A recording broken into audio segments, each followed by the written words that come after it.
Pekný deň, milí priatelia, zdravím vás. Mala som takú voľnú chvíľku, tak som si tu rozložila pár kariet, len tak zo zvedavosti, že čo mi vyjde. A nakoniec je z toho celkom zaujímavý príbeh, takže som si povedala, že ho natočím. Pre koho alebo o kom to je?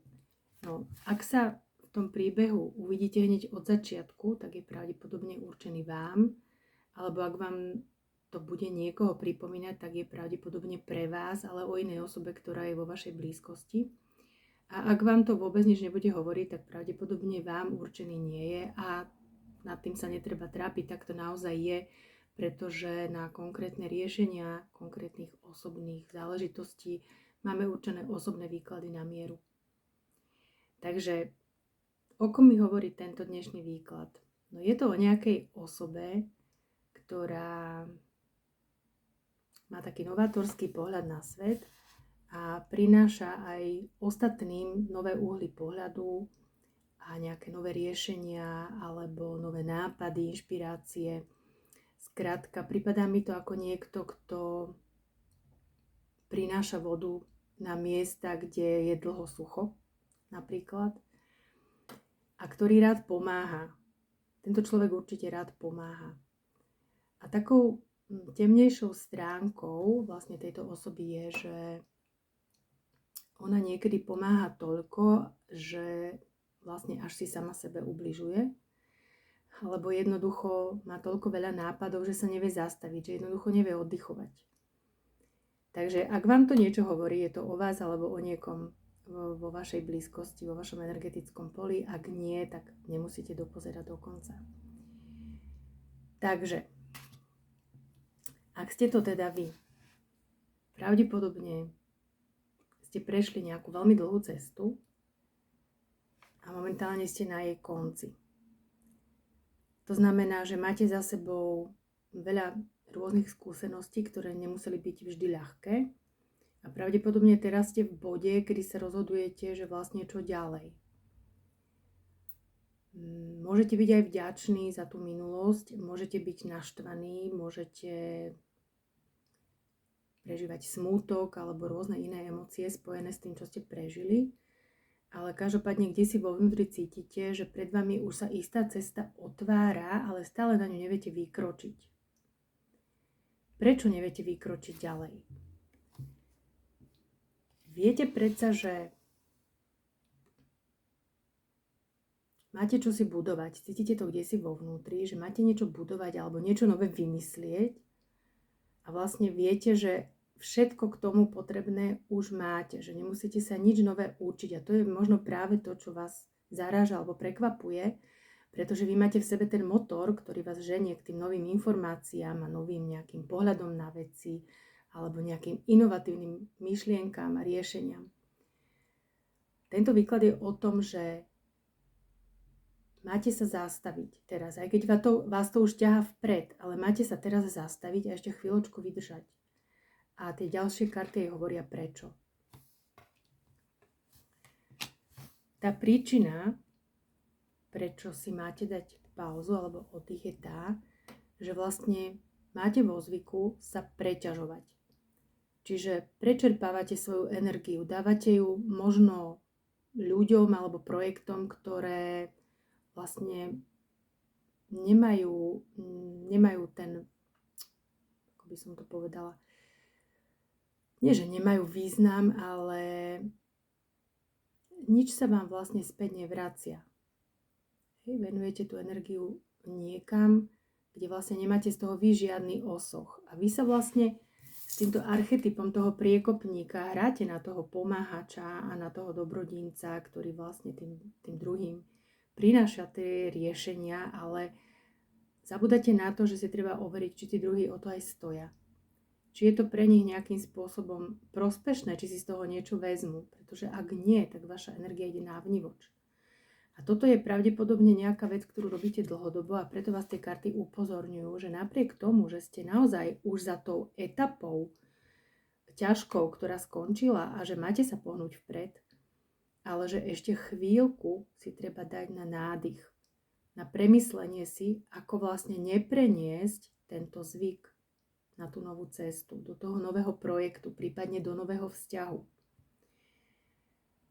Tu na ďalšie karty nám hovoria o tom, že naozaj, že toto je chvíľka, kedy vlastne treba tú vašu energiu vybalansovať. Tá karta spravodlivosti hovorí o tej rovnováhe, že vlastne treba dospieť do tej rovnováhy. To znamená, že ak tú energiu prečerpávate, máte si práve, že tú energiu dodať. To znamená, že nerobiť zatiaľ nič, ale ísť povedzme niekam von na prechádzku do prírody, alebo si dopriať nejaké činnosti, ktoré vám robia radosť, ktoré vám robia dobre, ktoré vám tú energiu práve že doplnia. Ak máte chuť, môžete kľudne aj preležať celý víkend na gauči a pozerať telku.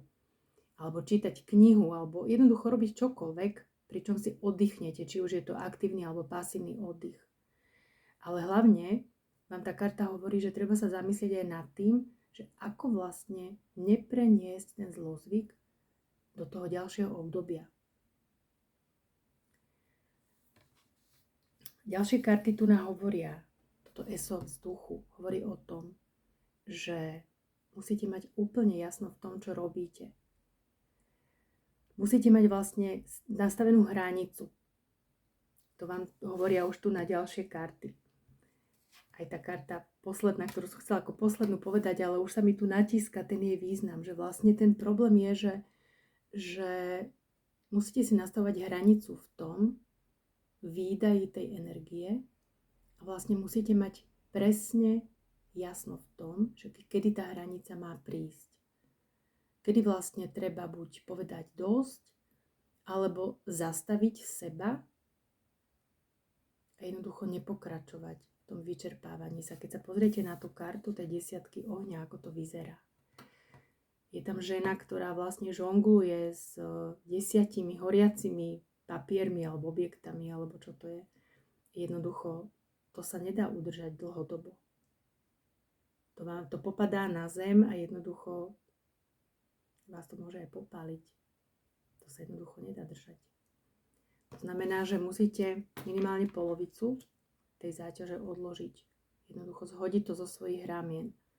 Jednoducho treba myslieť na to, že pokiaľ druhí ľudia nemajú naozaj záujem, aby si zlepšili sami ten svoj život, tak vlastne zbytočne budete vy vynakladať tú energiu na to, aby ten ich život sa zlepšil.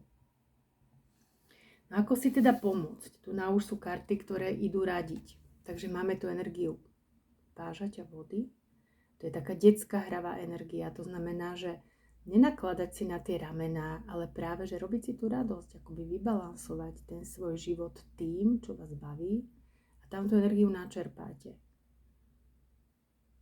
Takže toto môže to byť aj nejaká osoba vo vašom živote, ktorá vám toto radí, alebo je to energia, ktorá prichádza z vášho vnútra, že vlastne vy pochopíte v istom momente, ako sa nepreťažovať, ako sa nevyčerpávať a vlastne začnete niečo robiť. Buď si nájdete nejaké cvičenie, alebo jednoducho nejakú zábavu. Niečo, čo vás vráti akoby do tej detskej energie, také nevinnej, až naivnej možno trochu. Akoby prestať sa stresovať, prestať sa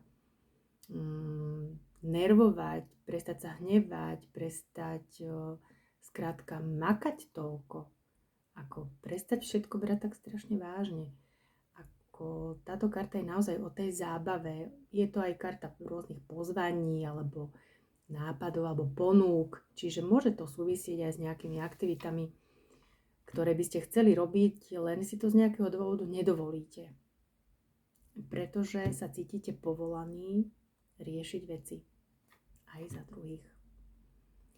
Takže karty radia, nerobte to, myslíte na seba, nezabudnite sa zabávať a vlastne vtedy sa vám to podarí. Toto je tá karta, ktorá hovorí o tom víťazstve. Čiže v tomto prípade vy zvíťazíte sami nad sebou, ak vlastne si naozaj naučíte dať sami sebe tú hranicu v tom vyčerpávaní sa, alebo aj druhým ľuďom dať tú hranicu. Jednoducho, budem robiť veci, potiaľto, ďalej už nie, pretože už mi to nerobí dobre. Takže neočakávaj, že ti budem pomáhať naďalej, pokiaľ nevládzem. Budem ti pomáhať vtedy, keď načerpám energiu a budem vládať. Takže táto karta hovorí o tom, že sa vám to podarí a že sa pohnete. A teda tá rada, už ktorú som zakomponovala do toho výkladu, tá je obsiahnutá v tejto karte duševného zdravia.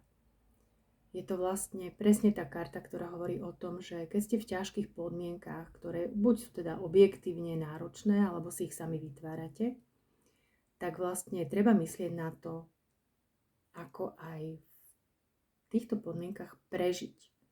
A to prežitie vlastne závisí od toho, ako sa vyživujeme zvnútra. Čiže to, čo si doprajeme, čím si urobíme radosť, alebo či si nastavíme tú hranicu v tej drine. Takže asi toľko to na dnes. Tak vám držím palce, aby ste sa nevyčerpávali. Ešte je víkend, takže ho treba využiť, aj keď vonku nie je úplne krásne, ale treba si nájsť niečo, pričom si oddychnete. Tak vám prajem, aby ste si fakt oddychli. Majte sa pekne.